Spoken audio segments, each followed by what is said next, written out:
friends, we are having MOOC course on Buddhist philosophy. The title of the present module is Vasubandhu's Doctrine of Three Natures. The objective of this module is to introduce to the reader the doctrine of three natures, that is Trisvabhava, according to Yogacara Buddhism. The Tibetan tradition and the majority of modern scholars accept the view that Acharya Vasubandhu was the author of Abhidharma Kosha, Abhidharma Kosha Bhashya, Vimshatika, Trivshika, Trisvabhava Nirdesha, Madhyanta Vibhaga Bhashya and many other works. The tradition holds that with the philosophical upbringing in Vaibhashika, that is Sarvastivada school of Buddhism, Vasubandhu gradually developed critical attitude towards it, formulated and defended Sautrantika viewpoint through his pioneering works Abhidharma Kosha and Abhidharma Kosha Bhashya, and was later on converted to Yogacara position when he produced equally important works such as Vimshatika, Trimshika and Trisvabhava Nirdesha for establishing and explaining Yogacara philosophy. According to these scholars, Vasubandhu flourished in the 4th century of the Common Era. On the other hand, the scholars like Erich Frau Wallner and Amar Singh have tried to present and argue for the position that there were two Vasubandhus.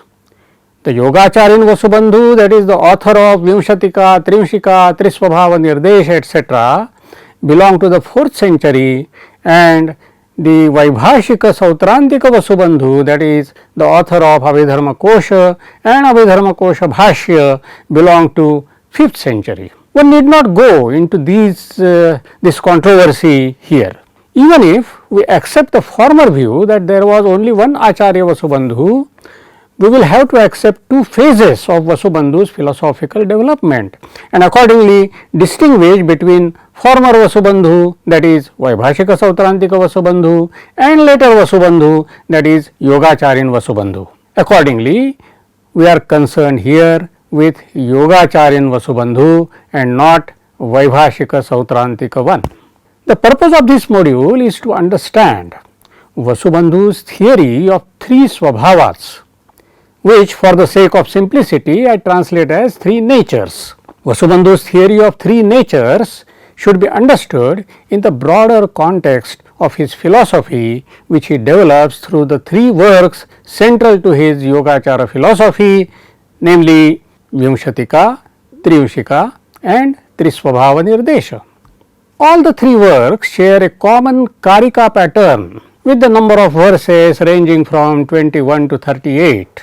Stephen Anacker rightly points out that the three works seem to belong together. Vimshatika, the first work, is meant to establish through arguments the idealistic thesis that this is all consciousness. The second treatise, Trivshika, does not engage itself with arguments but develops the doctrine into Yogacara psychology, involving the classification of minds and mental factors from Yogacara point of view.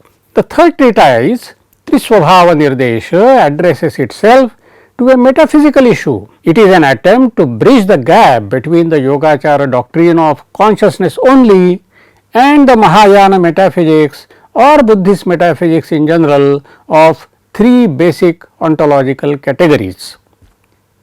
In this text, Vasubandhu defends Yogacara idealism in terms of the doctrine. He systematizes and develops this doctrine as a central metaphysical doctrine of Yogacara idealism. The three basic ontological categories are constructed, that is Parikalpita, other dependent, that is Paratantra, and ultimate, that is Parinishpanna.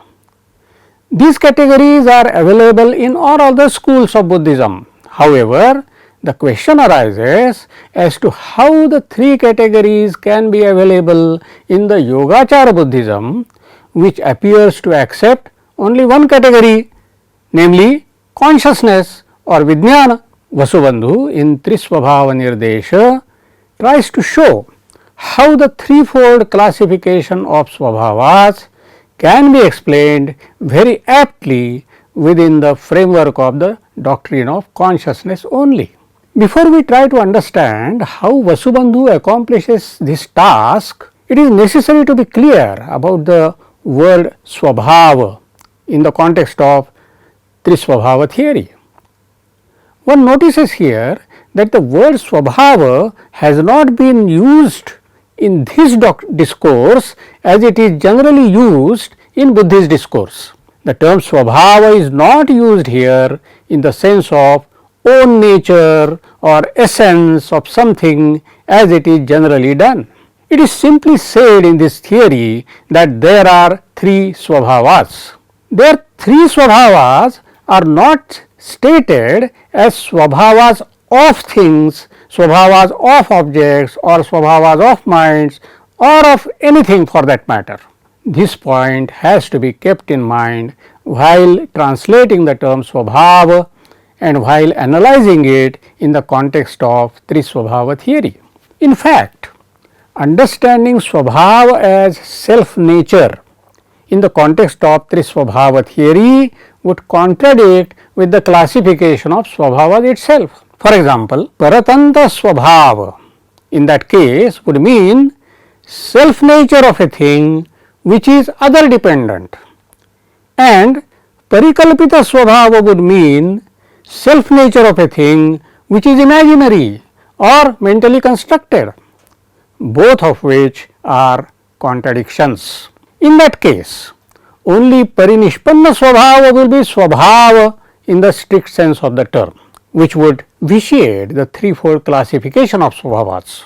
In the context of Trisvabhava theory, the word swabhava is not used either in the sense of nature of something nor in the sense of self nature, but in a more general or broader sense of thing or phenomenon. Of course, when the Buddhists say that there are three swabhavas, they are not saying that there are numerically three things in the world, but that there are three kinds, three types, three categories of things. In this way, there are three swabhavas would mean that there are three categories of things or that there are three ontological categories. On this background, Vasubandhu's answer to the realist challenge could be understood as follows.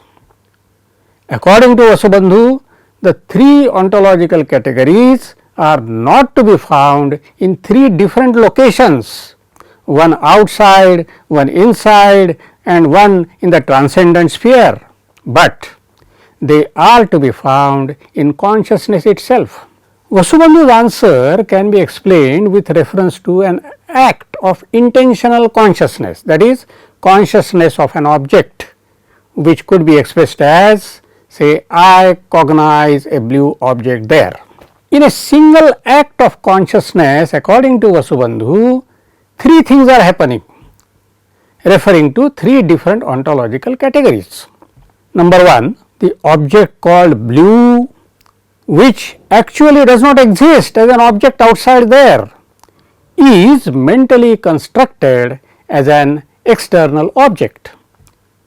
This artha or object being mentally constructed is called kalpita swabhava or parikalpita swabhava. Number two, when the object is being constructed or at a subtler level subject object duality is being constructed, though what is mentally constructed is non-existent, the mental construction, that is, the act of mentally constructing something unreal, is not non-existent but very much existent. To give a metaphor, when I am having an illusion of snake in place of a rope, the snake which I am falsely cognizing before me does not exist there. However, the illusory cognition of snake does exist as an illusory cognition. Here a sharp distinction is to be made between the act of constructing and what is constructed, the act of imagination and what is imagined. What is imagined does not exist, but the act of imagination does exist. This act of imagination, act of construction, is nothing but the active constructive mind. Mind here is not a static entity which eventually becomes active, but it is a dynamic entity of which activity is the very essence. Constructive mind is real, but being dynamic, it is conditioned by its causes. In this way, it is paratantra. It is paratantra swabhava, other dependent nature. Now, number 3, parinishpanna, which is also expressed as nishpanna, can be translated as conclusive, perfect, absolute or ultimate. In the context of Trisvabhava theory, it stands for something that can be ultimately said about Paratantra Swabhava. Parinishpanna is not transcendent in the sense that it is not beyond Paratantra, because it is the ultimate truth about Paratantra itself. It is in this way inseparably related to Paratantra, but unlike Parikalpita and Paratantra, it is abstract in nature. Vasubandhu, while describing Parinishpanna Swabhava, generally uses abstract nouns such as avidyamanata, nastita, advaya dharmata and rahitata. All these he uses mostly in Trisvabhava Nirdesha and also in Trivshika. Now, Vasubandhu in Trivshika compares Parinishpanna Swabhava with the notions like anityata.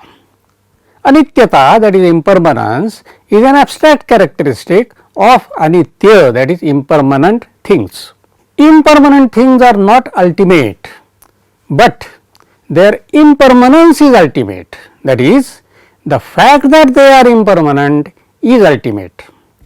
Similarly, other dependent nature is not ultimate, but the fact that the duality constructed by the other dependent nature does not exist is ultimate. It is something undeniable and therefore it is called parinishpanna. In the above analysis of consciousness, other dependent nature plays a pivotal role. Other dependent nature is the same as mind, chitta. It constructs, imagines the constructed nature. On the other hand, the truth about it, that the duality constructed by it is unreal, is itself the ultimate nature. This other dependent nature, that is mind, is the center of mind only doctrine. Hence, in the verses 6 to 9 of Trisvabhava Nirdesha, Vasubandhu elucidates the notion of mind as other dependent nature, construction of the non-existent, and also classifies it. This mind always occurs in a causal process. It is conditioned by its causes and it further produces its effect.